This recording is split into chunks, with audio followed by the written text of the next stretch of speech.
കിളിയെ, നീ പറഞ്ഞ നിന്റെ മനോഹരമായ നാടും പുഴയും പള്ളിയും കാണുന്നതിനു വേണ്ടി ഞാൻ ആരക്കുഴയിലെത്തിയിരിക്കുന്നു. ഇവിടെ വന്നപ്പോൾ നീ പറഞ്ഞതിലുമുപരിയായി ഒത്തിരി കാര്യങ്ങൾ ഞാൻ പഠിച്ചു കഴിഞ്ഞിരിക്കുന്നു. അതു പറയുന്നതിനാണ് ഞാൻ ഈ കത്തെഴുതുന്നത്. എളിയിൽ വെള്ളിപ്പിച്ചാത്തിയും നാരായവും തിരുകി, പൂണൂൽ ധരിച്ച്, തലയിൽ കുടുമിയും കാതിൽ കടുക്കനുമിട്ട് പള്ളിയിൽ കുർബാന കാണാൻ പോകുന്ന നസ്രാണികളെക്കുറിച്ച് നീ കേട്ടിട്ടുണ്ടോ? ഈ കിഴക്കൻ ഗ്രാമത്തിലെ പൗരാണിക സമ്പത്തായ താളിയോലകളിൽ നിന്നും കാരണവന്മാരുടെ വായ്മൊഴികളിൽ നിന്നും ഞാനത് കേട്ടു. കുളിച്ച് മുടിയഴിച്ചിട്ട് മേൽമുണ്ട് വട്ടം ചുറ്റി മാറുമറച്ച് തലയിൽ നേര്യത പുതച്ച് നടന്നു നീങ്ങുന്ന സ്ത്രീകളും തലയിൽ കുടുമിയും കാതിൽ കടുക്കനുമിട്ട് ഗാംഭീര്യത്തോടെ നടന്നു നീങ്ങുന്ന പുരുഷന്മാരും ഇവിടെ ഹൈന്ദവകതയ്ക്കും ക്രിസ്തീയതയ്ക്കും ഒരുപോലെ അവകാശപ്പെടാവുന്ന അനിഷേധ്യ സമ്പത്തായിരുന്നു. എറണാകുളം ജില്ലയിലെ മൂവാറ്റുപുഴയ്ക്കടുത്ത പ്രകൃതി രമണീയമായ പൗരാണികതയുടെ കലവറയായ ആരക്കുഴ ഗ്രാമത്തിലെ കാരണവന്മാർക്ക് പറയാൻ കഥകളേറെ.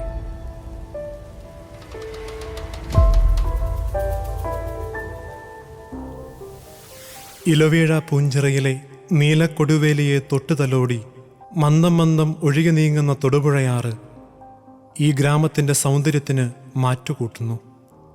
ഈ ജലപ്രവാഹം ഗ്രാമത്തിൻ്റെ സമ്പദ് സമൃദ്ധിക്ക് ഒരു താങ്ങാണെന്നു വേണം പറയാൻ. ഇടപ്രഭുക്കന്മാരും നാട്ടുപ്രമാണിമാരും അടിമകളുമടങ്ങുന്ന അനേകം പേർ ഇവരുടെ പൂർവ്വകാല സ്മരണകളിൽ തെളിയുന്നു. എത്രത്തോളം സത്യമെന്ന് തെളിഞ്ഞവയും തെളിയാനിരിക്കുന്നവയും ഈ കൂട്ടത്തിലുണ്ട്. ക്രൈസ്തവ ഹൈന്ദവ പാരമ്പര്യങ്ങളുടെ കലവറയായിരുന്നു ഈ ഗ്രാമം.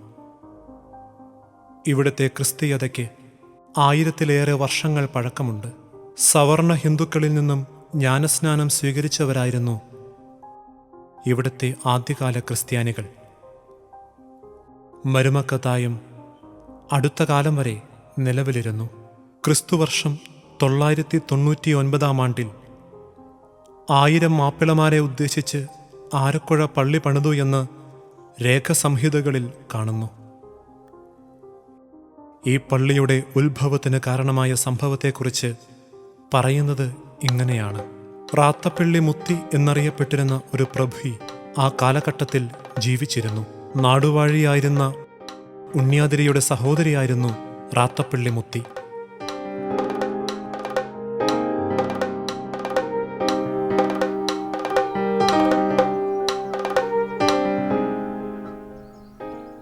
ഇവിടെ നിന്നും ഏകദേശം 20 കിലോമീറ്റർ അകലെ മൈലക്കൊമ്പ് ദേവാലയത്തിലായിരുന്നു ആരക്കുഴ നസ്രാണികൾ കുർബാന കണ്ടിരുന്നത്. റാത്തപ്പള്ളി മുത്തിയുടെ നേതൃത്വത്തിലുള്ള ഇടവകക്കാർ ഒന്നടങ്കം അതിരാവിലെ ചോറ് പൊതികെട്ടി വളരെ ക്ലേശകരമായ വഴിയിലൂടെ വളരെ ദൂരം നടന്നാണ് വിശുദ്ധ കുർബാനയ്ക്ക് പോയിരുന്നത്.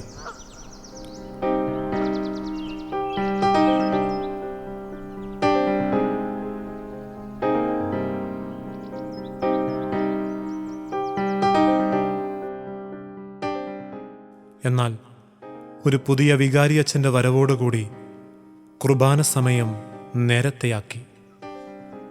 പൊതിച്ചോറുമായി വളരെ ദൂരം താണ്ടി ഇവർ എത്തുമ്പോഴേക്കും കുർബാന കഴിഞ്ഞിരുന്നു. ഇതേക്കുറിച്ച് പുതിയ അച്ഛനോട് സങ്കടം ഉണർത്തിച്ചെങ്കിലും ഫലമുണ്ടായില്ല. കുർബാന സമയം മാറ്റാൻ പറ്റത്തില്ല എന്ന് തന്നെ അച്ഛൻ പറഞ്ഞത്രേ.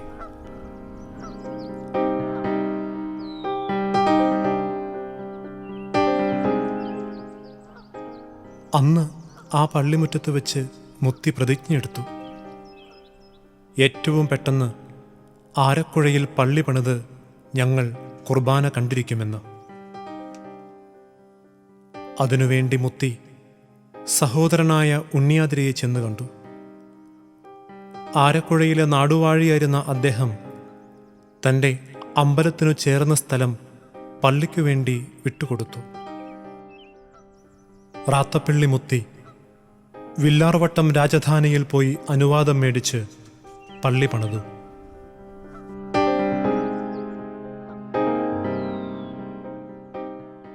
നിശ്ചയദാർഢ്യമുള്ള ഒരു സ്ത്രീയുടെ ചിരകാല അഭിലാഷം ഇവിടെ പൂവണിയുകയായിരുന്നു. അതോടൊപ്പം ക്രിസ്തീയ ചൈതന്യം തുളുമ്പി നിൽക്കുന്ന ആരക്കുഴ ഇടവകയുടെ ആരംഭവും.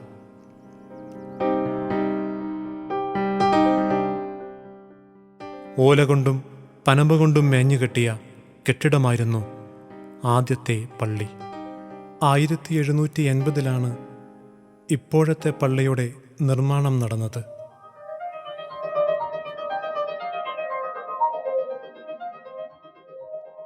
വേദപുസ്തകത്തിൽ പറഞ്ഞിരിക്കുന്ന ഒരു ദേവാലയത്തിന് വേണ്ടുന്ന എല്ലാ പ്രത്യേകതകളും സംവിധാനങ്ങളും ഈ ദേവാലയത്തിനുണ്ട്. കടമറ്റം പള്ളിയുടെ പ്ലാനും ഉള്ളളവും വച്ചാണ് ഇതിൻ്റെ നിർമ്മാണം. ഈ പള്ളിയുടെ തടിയിൽ തീർത്ത അൽത്താര പോർച്ചുഗലിൽ നിന്നും കപ്പലിൽ കൊച്ചിയിലെത്തിച്ചു. കൊച്ചിയിൽ നിന്നും പുഴ വഴി വള്ളത്തിൽ ആരക്കുഴയിലെത്തിച്ച് പള്ളിയിൽ കൊണ്ടുവന്ന് കൂട്ടിയിണക്കി. പള്ളിയുടെ അൽത്താരകളിലും മറ്റു ഭാഗങ്ങളിലും ഇലച്ചാറുകളും പഴച്ചാറുകളും തനി തങ്കപ്പൊടിയും ചേർത്തു വരച്ചിട്ടുള്ള ചിത്രങ്ങൾ നയനമോഹനങ്ങളാണ്. പള്ളിയിൽ സൂക്ഷിച്ചിരിക്കുന്ന താളിയോലകളിൽ ഇതിനെക്കുറിച്ച് പരാമർശിച്ചിട്ടുണ്ട്. എറത്താഴം ചായമിട്ടതിന് കുറവിലങ്ങാട്ടുകാരൻ മേസ്തിരിക്ക് കൊടുത്ത ചക്രം ചെലവ് 3200 എന്നും പുഷ്പവും റാത്താവുകളും തങ്കമിട്ടതിന് ചക്രം ചെലവ് 4841 എന്നും കാണുന്നുണ്ട്.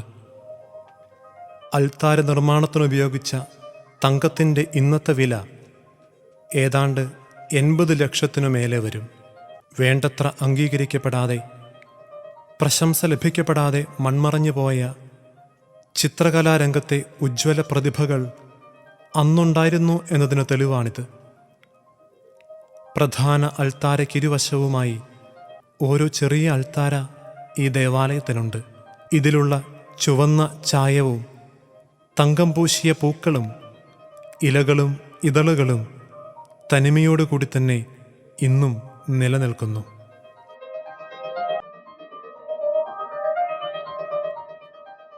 നാൽപ്പത് മണി ആരാധനയ്ക്കും മറ്റു വിശേഷങ്ങൾക്കും 100-ൽ പരം അച്ഛന്മാർ ഈ പള്ളിയിൽ എത്തുമായിരുന്നത്രേ. അവർക്കെല്ലാം കുർബാന ചൊല്ലാൻ സ്ഥലം തികയാതെ വരുന്ന സന്ദർഭത്തിൽ ചെറിയ അൽത്താരകൾ ഉപയോഗിച്ചിരുന്നു. ഈ ദേവാലയത്തിനുള്ളിൽ കാണപ്പെടുന്ന പ്രസംഗപീഠം അഥവാ പുൾപിറ്റ് അപൂർവവും അസുലഭവുമായ ഒരു നിധിയാണ്. പുരാതന ക്രൈസ്തവ പ്രൗഢിയെ കാണിക്കുന്ന ഇതിന്മേലുള്ള ചുവന്ന ഛായാചിത്രങ്ങളും തങ്കമിട്ട പുഷ്പചിത്രങ്ങളും അമൂല്യമാണ്. കൊല്ലത്തുകാരൻ ബർണദീൻ മേസ്തിരി 3562 ചക്രം ഇത് ചായമിട്ടതിന് വാങ്ങിയതായി താളിയോലകളിൽ കാണുന്നു. അനേകം വൈദികരുടെ വായ്മൊഴികൾക്ക് ഇമ്പം പകർന്ന വേദിയായിരുന്നു ഇത്. കരിങ്കല്ലിൽ കൊത്തിവച്ചിരിക്കുന്ന അനേകം ചിത്രപ്പണികളുള്ള മാമോദിസ കല്ല് ശ്രദ്ധേയമാണ്. ഈ ദേവാലയത്തിനകത്തുണ്ടായിരുന്ന ഗ്ലോബ് വിളക്കുകളും ലാമ്പ് ഷെയ്ഡുകളും പോർച്ചുഗലിൽ നിന്നും ഇറക്കുമതി ചെയ്തതാണ്. 1909 അൽത്താരയുടെ പദവി അഥവാ തറയും പള്ളിയിലേക്കുള്ള പടവുകളും ആനവാതിൽ ചവിട്ടുപടിയും കല്ല് കീറി നിരത്തിയതായി താളിയോലകളിൽ കാണുന്നു.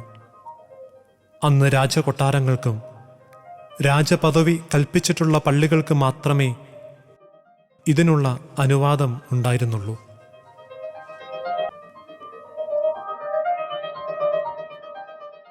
ബ്രിട്ടീഷ് ഭരണകാലത്ത് ഇംഗ്ലണ്ടിൽ നിന്ന് കൊണ്ടുവന്ന സിമന്റും മിശ്രിതങ്ങളും ഉപയോഗിച്ചാണ് തറ മിനുസപ്പെടുത്തിയിരിക്കുന്നത്. ഇത് ഇന്നത്തെ സെറാമിക് ടൈൽസിനെ വെല്ലുന്നതായിരുന്നു. ആരക്കുഴയിലെ മുതിർന്ന കാരണവരിൽ ഒരാളായിരുന്ന പട്ടരുമഠത്തിൽ കുര്യാക്കോ അദ്ദേഹത്തിന് ചെറുപ്പകാലങ്ങളിൽ ഈ പള്ളിയുടെ തറ മുഖക്കണ്ണാടിക്ക് സമാനമായിരുന്നുവെന്ന് സാക്ഷ്യപ്പെടുത്തിയിരുന്നു. പുരാതന ലിപികളിൽ എഴുതപ്പെട്ട കരിങ്കൽ ഷീറ്റുകൾ പള്ളി പരിസരത്ത് അവിടെ ഇവിടെയായി കാണുന്നുണ്ട്. പള്ളിമുറ്റത്ത് സ്ഥിതി ചെയ്യുന്ന ഭീമാകാരമായ കൽക്കുരിശ് കടമറ്റം പള്ളി ആരക്കുഴ പള്ളിക്ക് സമ്മാനിച്ചതാണ്. 18-ാം നൂറ്റാണ്ടിൻ്റെ അവസാനമാണ് പള്ളിമേടയുടെ നിർമ്മാണം നടന്നത്. ഒത്തിരിയേറെ വൈദിക ശ്രേഷ്ഠന്മാർ ഈ പള്ളിമേടയിൽ വന്നു താമസിച്ച് ധ്യാനിച്ചു പോയിട്ടുണ്ടെന്ന് ചരിത്രരേഖകളിൽ കാണുന്നു. പുണ്യവാനെന്ന് കരുതപ്പെടുന്ന ഓണാട്ടച്ചൻ്റെ കബറിടവും ഇവിടെ വെച്ച് മരിച്ച പ്രശംസ്ക മിഷണറിയുടെ കബറിടവും ഈ പള്ളിയിലുണ്ട്. 1831 വിശുദ്ധ കുര്യാക്കോസ് ഏലിയാസ് ചാവറയച്ചൻ മാന്നാനം ആശ്രമത്തിൻ്റെ പണി പൂർത്തീകരിക്കുന്നതിനു വേണ്ടി തടിയന്വേഷിച്ച് ആരക്കുഴയിൽ വരികയും പള്ളിയിൽ ഒരു നാൾ തങ്ങുകയും ചെയ്തുവെന്ന് അദ്ദേഹം തൻ്റെ നാളാഗമത്തിൽ രേഖപ്പെടുത്തിയിട്ടുണ്ട്. ഇവിടെ കാണുന്ന മ്യൂസിയത്തിൽ കാലാകാലങ്ങളായി ഈ ദേവാലയത്തിൽ ഉപയോഗിച്ചിരുന്ന സാധനങ്ങൾ സൂക്ഷിച്ചിട്ടുണ്ട്.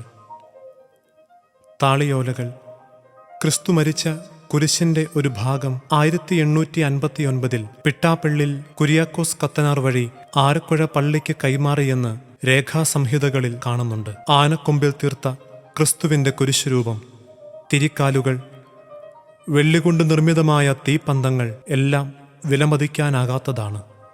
അതുപോലെ തന്നെ 1780 പോർച്ചുഗലിൽ നിന്ന് കൊണ്ടുവന്ന ഇലച്ചാറുകൊണ്ടും പഴച്ചാറുകൊണ്ടും വരച്ച ക്രിസ്തുവിൻ്റെ പീഡാനുഭവ ചിത്രങ്ങൾ ഇന്നും സൂക്ഷിച്ചിട്ടുണ്ട്. തുടക്കം മുതലേ പരിശുദ്ധാമ്മയുടെ പ്രത്യേക അനുഗ്രഹങ്ങളും അത്ഭുതങ്ങളും ഇവിടെ ഉണ്ടായിട്ടുണ്ട്. ഈ പള്ളിയുടെ പെരുമയെക്കുറിച്ചും ഈ പള്ളിക്ക് ലഭിച്ചിട്ടുള്ള അനുഗ്രഹങ്ങളെക്കുറിച്ചും ആരക്കുഴയിലെ പഴയ കാരണവന്മാർ പാടി നടക്കാറുണ്ടായിരുന്ന ഒരു പഴംപാട്ട് ഞാൻ ഇവിടെ നിന്നും കേൾക്കാനിടയായി.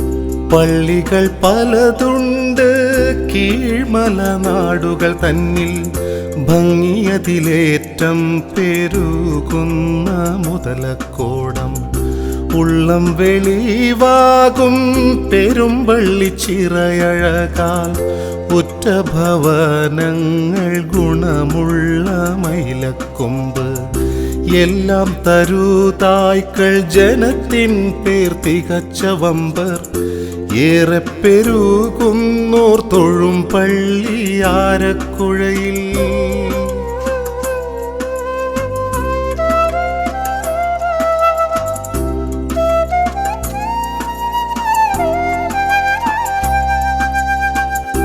ആയിരമാണ്ടുതൻ പുണ്യമെന്നോർക്കണം, വൻപർ പെരുകുന്നോരാരക്കുഴപ്പള്ളി, പള്ളിയങ്കണത്തിലെ പാച്ചോറു നേർച്ചകൾ, അമ്മേ നിന്നനുഗ്രഹ വർഷത്തിനോർമ്മയ്ക്കായി ആ വർഷമേഘം പെയ്തോരാമഴയിലുല്ലസിക്കും മാലോകരെ കണ്ട നാടുവാഴി തമ്പുരാൻ തൻ ഉണ്യാതിരിക്കുട്ടി ആഹ്ലാദമോടെ നിന്നേവം.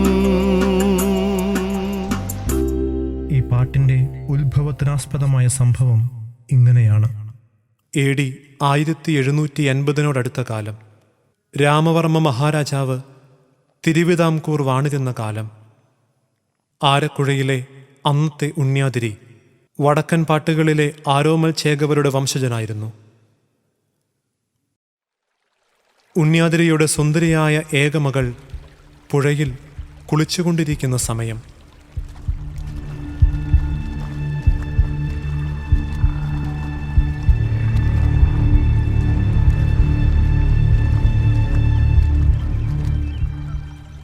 താഴ്ന്ന വംശജനായ ഒരാൾ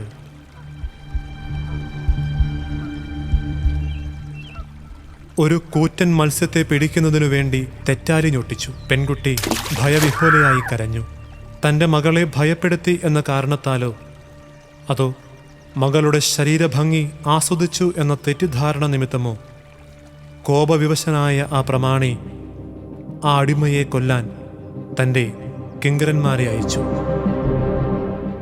അയാൾ മാതാവിനെ വിളിച്ചപേക്ഷിച്ചുകൊണ്ട് പള്ളിയിൽ ഓടിക്കയറി വാതിലടച്ചു.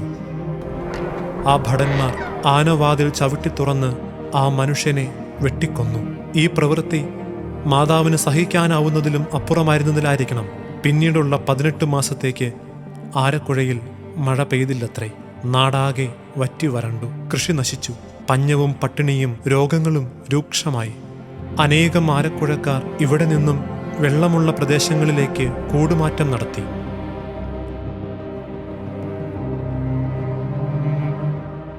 വരൾച്ചയുടെ കാരണമറിയാൻ ഉണ്യാതിരി പ്രശ്നം വെപ്പിച്ചു.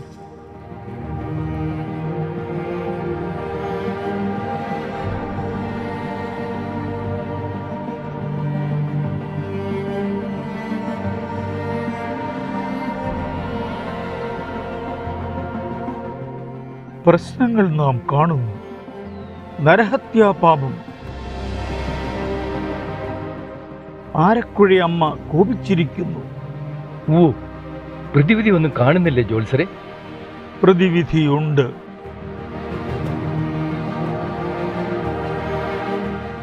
പതിനഞ്ച് പറ അരിയുടെ പാച്ചോർ നേർച്ച പാചകം ചെയ്ത് വിതരണം ചെയ്യും. ഉണ്യാതിരിയുടെ ക്രൂരകൃത്യമാണ് കാരണമെന്നും ഇതിന് പ്രതിവിധി പാച്ചോർ നേർച്ചയാണെന്നും മനസ്സിലായി. എന്ത് തെറ്റാണെന്നോ നിങ്ങളോട് ചെയ്തത്?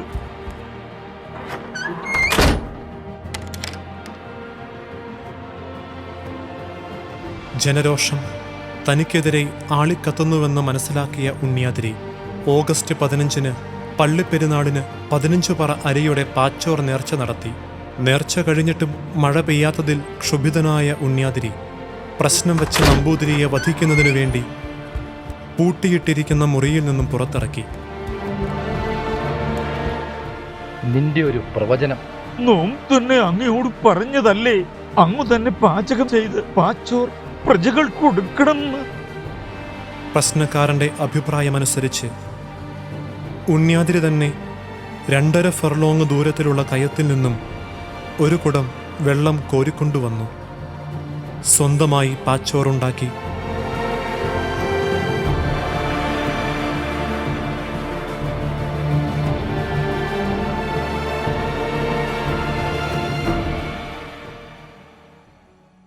ആ പാച്ചോർ വെന്തു തുടങ്ങിയപ്പോൾ തന്നെ അന്തരീക്ഷമാകെ മാറി.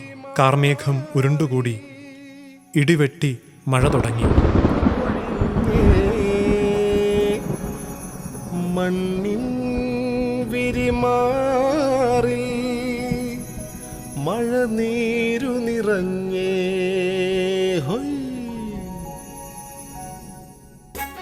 തകർത്തടിച്ചു പെയ്ത മഴയിൽ സന്തോഷചിത്തരായ ജനങ്ങൾ ഹർഷാരവം മുഴക്കുകയും പള്ളിമുറ്റത്ത് ആഹ്ലാദ നൃത്തം ചവിട്ടുകയും ചെയ്തുത്രേ.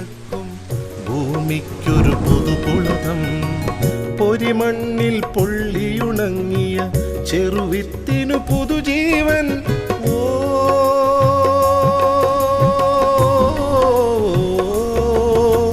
ശാപം നീങ്ങി ദൂരെ, മോക്ഷം വന്നു ചാരേ.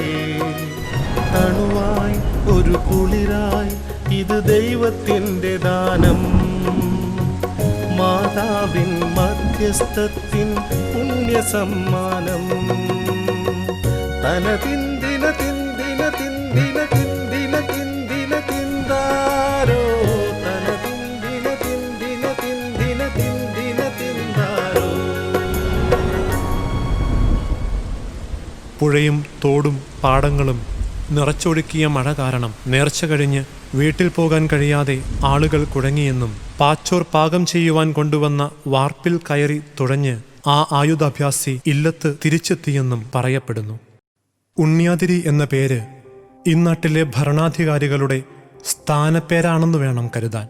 കാരണം പല കാലഘട്ടങ്ങളിലും പല സംഭവങ്ങളുമായി ബന്ധപ്പെട്ട് ഉണ്യാതിരി എന്ന പേര് ചരിത്രത്തിൽ ഇടം പിടിച്ചിട്ടുണ്ട്.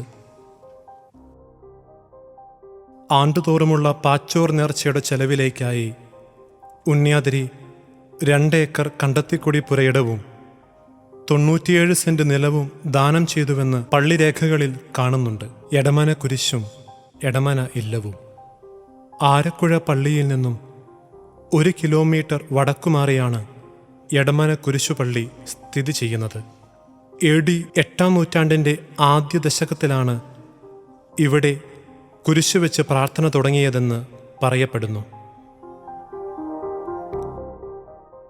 കേരളത്തിലുള്ള പ്രധാന ക്രൈസ്തവ തീർത്ഥാടന കേന്ദ്രങ്ങളിലൊന്നാണ് ആരക്കുഴ മലയക്കുരിശ് തീർത്ഥാടന കേന്ദ്രം.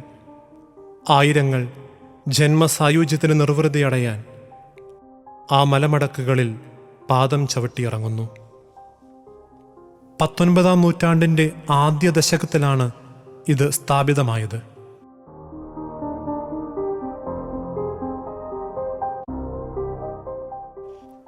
സെബസ്ത്യാനോസ് പുണ്യവാളന്റെ പ്രത്യേക അനുഗ്രഹം ഈ ദേവാലയത്തിന് ലഭിച്ചിട്ടുണ്ട്.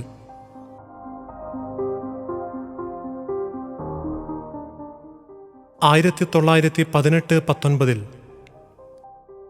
ലോകമാകമാനം 50 മില്യൺ ജനങ്ങളുടെ ജീവനെടുത്ത ഇൻഫ്ലുവൻസ വൈറസ് ആരക്കുഴയിലും പരിസര പ്രദേശങ്ങളിലും ഒത്തിരിയേറെ പേരുടെ ജീവൻ അപഹരിച്ചതായി പള്ളിരേഖകളിൽ കാണുന്നു. ബന്ധുമിത്രാദികൾ പോലും ശവമടക്കുവാൻ മുന്നോട്ടു വരാത്ത കാലം ഉണ്ടായത്രേ. ഈ അവസരത്തിലും നാട്ടിൽ വസൂരി പടർന്നുപിടിച്ച അവസരത്തിലും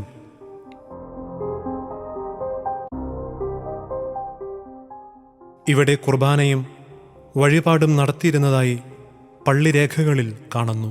അതുമൂലം ഈ രോഗം ഈ പ്രദേശത്തു നിന്നും തുടച്ചു മാറ്റപ്പെട്ടുവെന്ന് വിശ്വാസികൾ പറയുന്നു. ലോകത്തിലെ തന്നെ ഏറ്റവും പ്രകൃതി രമണീയമായ കൊന്ത ഗ്രാമവും കുരിശിൻ്റെ വഴിയും ഇവിടുത്തെ മാത്രം പ്രത്യേകതയാണ്.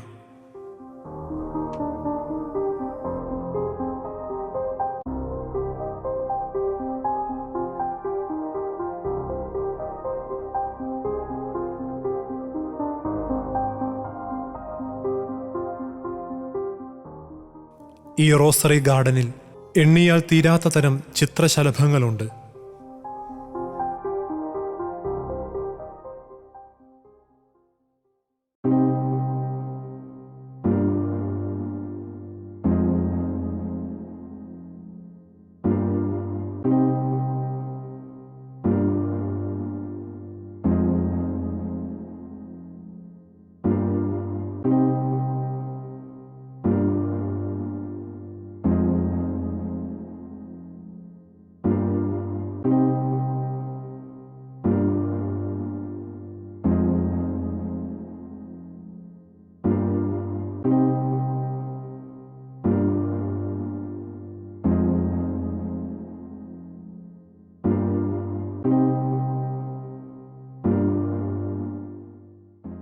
ഈ കുന്നിൻ മുകളിൽ നിന്നുമുള്ള ആരക്കുഴ ഗ്രാമത്തിൻ്റെ വീക്ഷണം ഒന്നു വേറെ തന്നെ.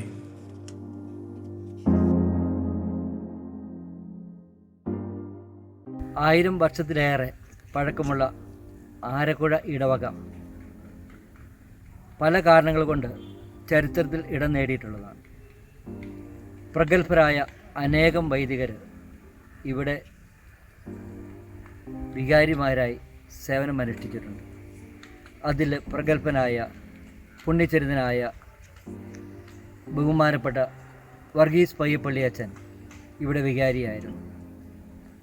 കോതമംഗലം രൂപതയുടെ ഇപ്പോഴത്തെ മേലധ്യക്ഷൻ മാർ ജോർജ് മടത്തിക്കണ്ടത്തിൽ ഇവിടെ വികാരിയായിരിക്കുമ്പോഴാണ് കോതമംഗലം രൂപതയുടെ അധ്യക്ഷനായി തെരഞ്ഞെടുക്കപ്പെട്ടിരിക്കുന്നത്. ഇന്നത്തെ പോലെ തന്നെ അന്നും ഉത്കൃഷ്ടമായ ജനതയുടെ സ്വകാര്യ അഹങ്കാരമായിരുന്നു ആരക്കുഴ പള്ളി. ഈ പ്രദേശത്തെ ജനങ്ങളുടെ വിദ്യാഭ്യാസ മേഖലയുടെ തുടക്കം ആരക്കുഴ പള്ളിയിൽ നിന്നു തന്നെയാണ്. 18-ാം നൂറ്റാണ്ടിൻ്റെ ആരംഭത്തിൽ തന്നെ കളരിയായി ആരംഭിച്ച് ഇന്ന് ഉന്നത നിലവാരം പുലർത്തുന്ന ഹൈസ്കൂളും +2വുമായി പ്രവർത്തിക്കുന്നു. പെൺവിദ്യാഭ്യാസത്തിൻ്റെ പ്രാധാന്യം മനസ്സിലാക്കി ആരക്കുഴയിലെ ആദ്യത്തെ കന്യകാമഠം തുടങ്ങുന്നതിനുള്ള സഹായ സഹകരണങ്ങൾ പള്ളിയും ഇടവകക്കാരും ചെയ്തു കൊടുത്തു.